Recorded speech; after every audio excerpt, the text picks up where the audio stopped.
당신은 가끔 이런 걸 느낀 적이 있을 것입니다. 아무도 없는데 분위기가 쎄한 느낌. 갑자기 소름이 돋으며 등 뒤가 서늘해지는 기분. 자다가 가위를 눌리거나 고양이나 개가 허공을 보며 마구 짖은 모습들.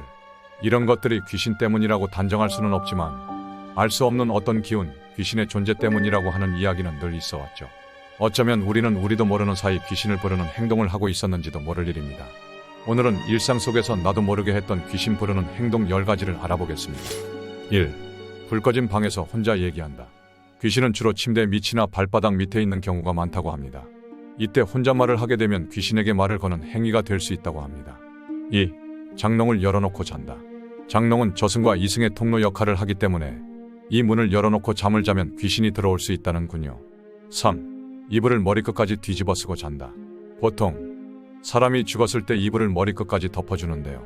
산 사람이 이런 행동을 할 경우 저승사자가 죽은 사람으로 착각을 하고 혼을 끄집어낼 수 있다고 합니다. 4. 인형에게 이름을 지어준다. 인형에게 이름을 지어주면 귀신이 그 인형 속에 들어가 돌봄을 받기를 원한다고 합니다. 아는 사람과 유사한 얼굴의 인형을 만드는 것도 금물. 알게 모르게 그 사람에게 영향을 끼칠 수 있다는군요. 5. 머리카락을 위로 올리고 잔다. 머리카락을 위로 올리고 자는 사람들이 있는데요. 이렇게 하면 귀신이 머리카락을 샌다고 하네요. 머리카락을 모두 세고 나면 어디론가 데려가 버린다는 속설이 있습니다. 6. 머리 방향을 욕실 쪽으로 두고 잔다. 귀신은 물기가 많은 습한 곳을 좋아합니다. 집안의 가장 습한 곳은 욕실인데요. 이쪽 방향으로 머리를 두고 자면 숙면에도 방해가 되고 귀신이 머리를 가지고 장난치는 경우도 있다고 합니다. 7. 조화나 드라이플라워를 걸어둔다. 산소나 분향소에 갈 때 우리는 조화나 드라이플라워를 가져갑니다. 이는 죽은 사람들에게 주는 꽃이라는 뜻이기도 합니다. 귀신들이 특히 좋아한다고 합니다. 그런데 이것을 집안에 두게 되면 분위기가 침체되고 어두운 기운이 감돌게 되니 되도록 살아있는 식물을 놓도록 하세요. 8. 중고 물건을 집에 잘 들여놓는다.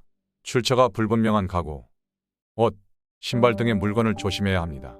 물건에는 쓰던 사람의 혼이 깃들여 있다고 하는데요. 죽은 사람의 물건일 수도 있으니 더 조심해야 합니다. 좋지 않은 사연이 있는 물건이라면 그것이 그대로 나에게까지 옮겨올 수 있다고 합니다. 9. 분신사바와 같은 놀이를 한다. 분신사바는 귀신을 부르는 대표적인 놀이인데요. 깊은 밤, 주문을 외우며 귀신을 부르면 귀신이 이에 응하는 게임입니다.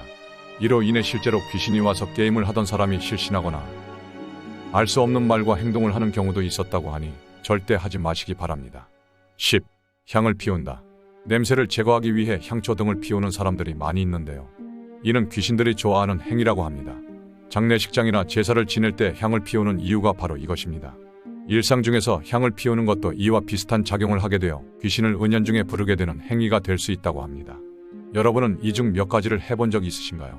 가위를 자주 눌린다거나 숙면을 잘 못하는 사람, 집안 분위기가 이상하게 칙칙하다고 느껴진다면 혹시 귀신 부르는 행동을 한 적은 없는지 생각해 보시기 바랍니다. 물론 과학적으로 증명된 사실이 아닌 믿거나 말거나 한 이야기일 수도 있지만 말입니다.